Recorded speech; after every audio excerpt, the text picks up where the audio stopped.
ઓમ શ્રી ગણેશાય નમઃ. જય શ્રી કૃષ્ણ મિત્રો. ગુરુવારના દિવસે તુલસીજીના છોડને કાચું દૂધ ચડાવવાથી શું થાય છે? મિત્રો, જો તમારા ઘરમાં પણ તુલસીનો છોડ છે, તુલસીનો ક્યારો છે, તો તમે આ વિડીયો જરૂર સાંભળજો. ખૂબ મહત્વપૂર્ણ જાણકારી છે. આપણને સેવાનું ફળ ત્યારે મળે છે જ્યારે આપણે શાસ્ત્રને લગતા નિયમોનું પાલન કરીએ છીએ. ગુરુવારનું ધાર્મિક દ્રષ્ટિકોણથી બહુ જ મહત્વ હોય છે. આ દિવસના સ્વામી બૃહસ્પતિ દેવ માનવામાં આવે છે. ગુરુવારના દિવસે ભગવાન વિષ્ણુની પૂજા આરાધના કરવામાં આવે છે. જો ગુરુવારના દિવસે તમે તુલસીજીની પૂજા કરો છો અને ગૌ માતાને ફળ ખવડાવો છો તો તમને ધન સંપત્તિની પ્રાપ્તિ થાય છે. મા લક્ષ્મીની વિશેષ કૃપા તમારા પર રહે છે. ગુરુવારના દિવસે તમે જો તુલસીને એક વસ્તુ બાંધી દો તો તમારા ધન સંપત્તિમાં 100 ગણી વૃદ્ધિ થશે.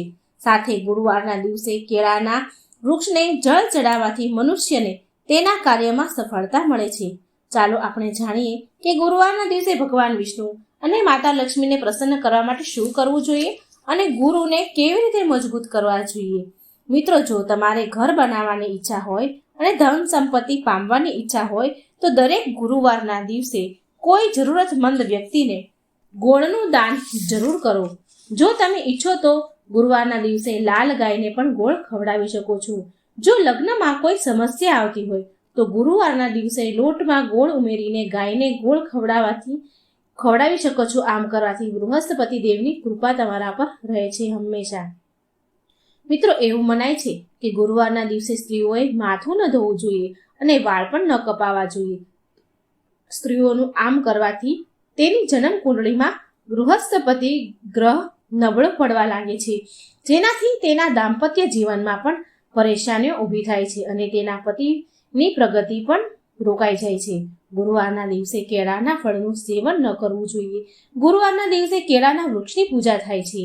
આ દિવસે કેળાના ઝાડને પાણી ચડાવી અને પોતાની મનોકામના બોલવી તો એ મનોકામના જરૂર પૂરી થાય છે. ગુરુવારના દિવસે ઘરમાંથી ભંગાર બહાર ન કાઢવો જોઈએ. વજનદાર કપડાં ન ધોવા જોઈએ અને ઘરમાં પોતા પણ ન મારવા જોઈએ. ગુરુવારના દિવસે નખ પણ ન કાપવા જોઈએ અને દાઢી પણ ન કરવી જોઈએ. આવું એટલા માટે કે શાસ્ત્રમાં કહેવાયું છે કે જે વ્યક્તિ ગુરુવારના દિવસે આ બધા કામ કરે છે તો ગુરુ બૃહસ્પતિ તેને અશુભ ફળ આપે છે. વ્યક્તિની આયુ પર નકારાત્મક અસર પડે છે. ગરુડ પુરાણ અનુસાર ભગવાન વિષ્ણુ સામે દીવો પ્રગટાવવો શુભ મનાય છે, પણ આ દિવસે ક્યારેય સરસવના તેલ એટલે કે સરસ્યાના તેલનો દીવો ન કરવો જોઈએ, કેમ કે આ ઉગ્ર ગ્રહોની પૂજામાં કામ આવે છે. ગુરુવારના દિવસે દેશી ઘીનો દીવો ભગવાનને કરવો જોઈએ. શ્રી કૃષ્ણ ભગવાન કહે છે, જે સ્ત્રી ગુરુવારના દિવસે તુલસીમાં કાચું દૂધ ચડાવે છે તેની દરિદ્રતાનો અંત થાય છે. ધ્યાન રાખો કે દૂધ ગાયનું જ હોવું જોઈએ. ગાયનું કાચું દૂધ તુલસીમાં ચડાવવાથી તુલસીમાં પ્રસન્ન થાય છે અને ધન સંપત્તિ પ્રદાન કરે છે.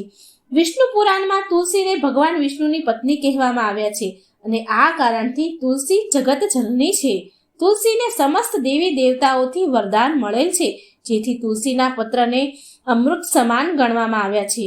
જે સ્થાન પર તુલસીનો છોડ હોય તે સ્થાન પર બ્રહ્મા વિષ્ણુ મહેશ એટલે કે ત્રિદેવનો નિવાસ હોય છે અને તુલસીની પૂજા કરવાથી પાપ એવી રીતે નષ્ટ પામે છે જેવી રીતે સૂર્ય ઉદય થતા સૂર્યપ્રકાશથી અંધકાર નષ્ટ થાય છે. શાસ્ત્રો અનુસાર જે ઘરમાં તુલસીનો છોડ સદાય હર્યો ભર્યો રહે છે તે ઘરમાં સુખ, શાંતિ અને સમૃદ્ધિ બની રહે છે. ભગવાન વિષ્ણુની પૂજામાં અને તેને ધરાવવામાં આવતા થાળમાં તુલસી પત્ર જરૂર હોવું જોઈએ, કેમ કે તુલસી પત્ર વિના ભગવાન વિષ્ણુ કોઈ પણ પ્રકારનો થાળ પ્રસાદ સ્વીકાર નથી કરતા. માટે દરેક ઘરમાં તુલસીનો છોડ જરૂર હોવો જોઈએ. જો તમારા ઘરમાં તુલસીજી છે તો ઘરમાં સુખ શાંતિ માટે માતા તુલસીને ચૂંદડી જરૂર ચડાવવી જોઈએ.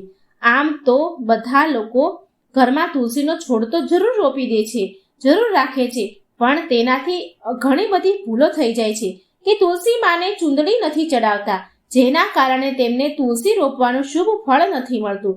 હંમેશા એક વાતનું ધ્યાન રાખવું કે ચૂંદડી વિના તુલસીજીનો છોડ અધૂરો ગણાય છે. તુલસી માત્ર એક છોડ જ નથી, પણ એ એક દેવી છે, વિષ્ણુ પત્ની છે. તેમને આપણે માં માનીએ છીએ. માટે તુલસીજીને ચુંદડી જરૂર ચડાવવી જોઈએ. આનાથી પતિ પત્નીના પ્રેમ અને વિશ્વાસ વધે છે. ઘરમાં રહેનારી સ્ત્રી સદા સૌભાગ્યવતી રહે છે. પણ તુલસીને ચુંદડી ચડાવતા સમયે તમારે એક વાતનું ધ્યાન રાખવું કે તુલસીજીને લાલ રંગની ચુંદડી ક્યારેય ન ચડાવવી. લાલ રંગનો સંબંધ મંગળ ગ્રહથી હોય છે અને બુધ ગ્રહ તુલસીથી સંબંધિત હોય છે. મંગળ અને બુધ ગ્રહ મિત્ર નથી. બુધના અનુકૂળ શુક્ર ગ્રહ અને શનિ છે. માટે તુલસી પર લાલ ચુંદડી ક્યારેય ન ચડાવી. તમે તુલસી પર લીલા રંગની, પીળા રંગની ચુંદડી ચડાવી શકો છો. તુલસીના છોડમાં શિવલિંગ અને ગણપતિજીની મૂર્તિ ક્યારેય ન રાખવી. સાથે તુલસીજીના છોડમાં બીજા કોઈ ફૂલ, છોડ, ઝાડ ન રોપવા. આ અશુભ કહેવાય છે. તુલસીના છોડ પાસે કપડાં ન સુકાવા જોઈએ, નહીં તો કપડામાંથી ગંદુ પાણી તુલસીના છોડ પર પડે તો દોષ લાગે છે. ઘણીવાર સ્ત્રીઓ સ્નાન કર્યા પછી તેના વાળ ખુલ્લા રાખીને તુલસીજીને પાણી ચડાવે છે, પણ આમ કરવું ખોટું છે. સ્ત્રીઓ હંમેશા તેના વાળ બાંધીને માથામાં સિંદૂર ભરીને જ તુલસીજીમાં જળ ચડાવવું જેને જોઈએ. આમ કરવાથી તુલસી માને આશીર્વાદ મળે છે. તુલસી માના આશીર્વાદ સદાય સ્ત્રી પર રહે છે, સૌભાગ્યવતી રહે છે. શાસ્ત્રમાં તુલસીના છોડનું બહુ મહત્વ બતાવવામાં આવ્યું છે.